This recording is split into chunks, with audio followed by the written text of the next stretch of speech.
غزوۂ احد کے دن اللہ کے رسول صلی اللہ علیہ وسلم نے انہیں ایک کمان عطا کی تھی۔ جب مسلمانوں کے پاؤں اکھڑے تو یہ نبی کریم صلی اللہ علیہ وسلم کے سامنے ڈٹ کر کھڑے ہوئے اور دشمنوں پر اس کمان سے تیر چلانے لگے۔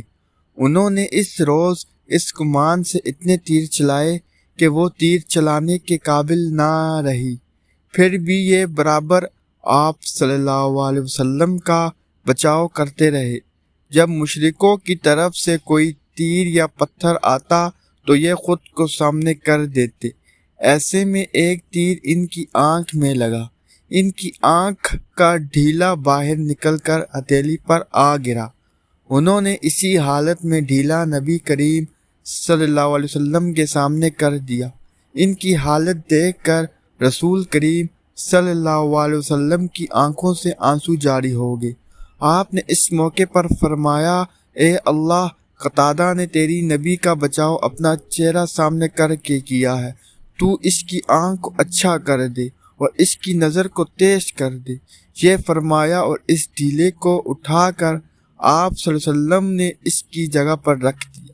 اللہ کی قدرت کی آنکھ بالکل درست ہو گئی، بلکہ پہلے کی نسبت زیادہ روشن ہو گئی اور زندگی بھر اس میں کوئی تکلیف نہ ہوئی۔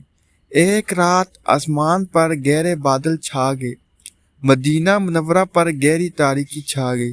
نبی کریم صلی اللہ علیہ وسلم نماز کے لیے نکلے تو ہر طرف اندھیرا تھا۔ اس تاریکی کے عالم میں لوگوں نے گھروں میں ہی نماز ادا کر لی تھی، لیکن مسجد کے ایک کونے میں ایک صاحب موجود تھے۔ بجلی چمکی تو رسول اللہ صلی اللہ علیہ وسلم نے انہیں دیکھ لیا اور فرمایا، قتادہ کیا تم ہو؟ انہوں نے فوراً عرض کیا، جی یا رسول اللہ، میں نے سوچا اس تاریکی میں جب کہ ہاتھ کو ہاتھ سجائی نہیں دے رہا، بہت کم لوگ نماز کے لیے مسجد میں آئیں گے، لہٰذا ہمت کر کے چلا آیا۔ نبی کریم صلی اللہ علیہ وسلم ان کے جذبے سے بہت خوش ہوئے اور فرمایا، اچھا، جب تم نماز سے فارغ ہو کر جانے لگو تو مجھ سے مل کر جانا۔ یہ نماز سے فارغ ہوئے اور نبی پاک صلی اللہ علیہ وسلم کی خدمت میں حاضر ہو گئے۔ آپ صلی اللہ علیہ وسلم نے انہیں کھجور کی ایک تیری ٹہنی عطا فرمائی اور ارشاد فرمایا، یہ ٹہنی لے لو، یہ تمہارے آگے اور پیچھے 10 ہاتھ تک روشنی ڈالے گی۔ جب یہ گھر کی طرف چلے تو ٹہنی روشن ہو گئی جیسے کوئی قندیل روشن ہو جائے۔ اس کی روشنی میں وہ نہایت اطمینان سے گھر پہنچے۔ حضرت قتادہ بن نعمان انصاری رضی اللہ کا تعلق قبیلہ اوس کی شاہ بنو ظفر سے تھا۔ مشہور صحابی حضرت ابو سعید خدری رضی اللہ تعالی عنہ ان کے سوتیلے بھائی تھے۔ آپ رضی اللہ تعالی بیعت العقبہ سے کچھ پہلے یا بعد ایمان لائے۔ غزوۂ بدر میں شریک ہوئے۔ احد کی لڑائی کا حال تو آپ بھی پڑھ ہی چکے ہیں۔ بدری صحابہ کو نبی کریم صلی اللہ علیہ وسلم نے جنت کی بشارت دی۔ غزوۂ احد کے بعد آپ غزوۂ خندق اور دوسرے غزوات میں شریک رہے۔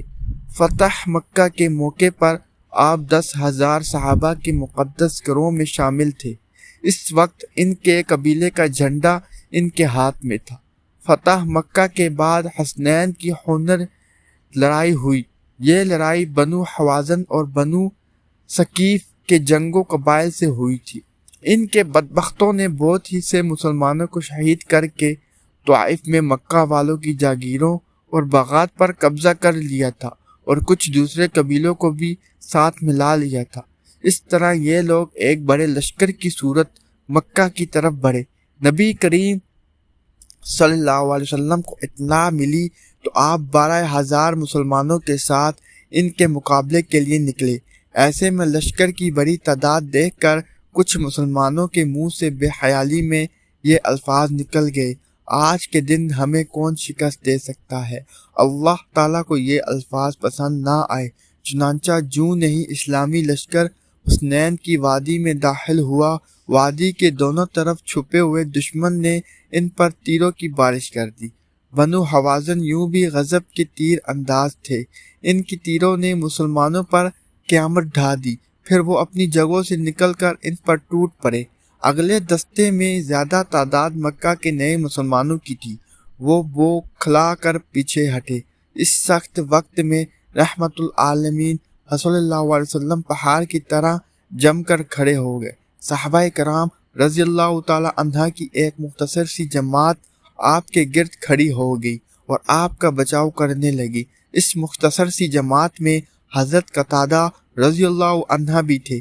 آپ صلی اللہ علیہ وسلم کے چچا حضرت عباس رضی اللہ عنہ بھی ان میں شامل تھے۔ نبی کریم صلی اللہ علیہ وسلم نے ان سے فرمایا، مہاجرین اور انصار کو آوازیں دیں۔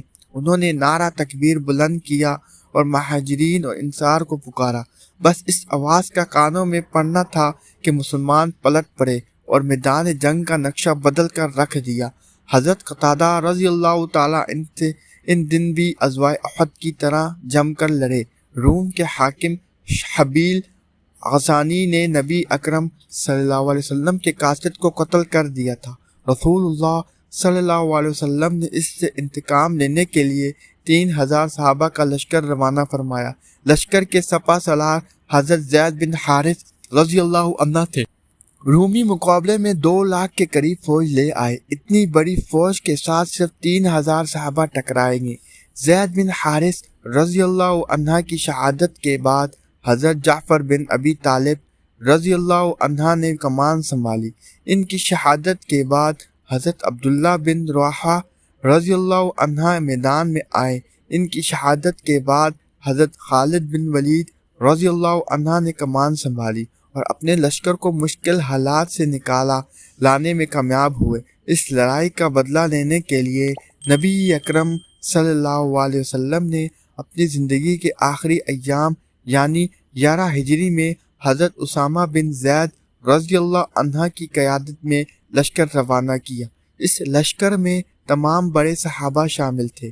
انہی میں حضرت قتادہ رضی اللہ عنہ بھی تھے۔ نبی اکرم صلی اللہ علیہ وسلم کی شدید علالت کی وجہ سے اس لشکر کو مدینہ کے باہر رک جانا پڑا، یہاں تک کہ آپ صلی اللہ علیہ وسلم دنیا سے رحلت فرما گئے اور لشکر کو واپس آنا پڑا۔ نبی پاک صلی اللہ علیہ وسلم کے وصال کے بعد حضرت قتادہ رضی اللہ عنہ تقریباً 11 سال حیات رہے۔ آپ نے حضرت عمر فاروق رضی اللہ عنہ کے دور میں 65 سال کی عمر میں وفات پائی۔ امیر المؤمنین حضرت عمر فاروق رضی اللہ تعالی عنہ نے نماز جنازہ پڑھائی۔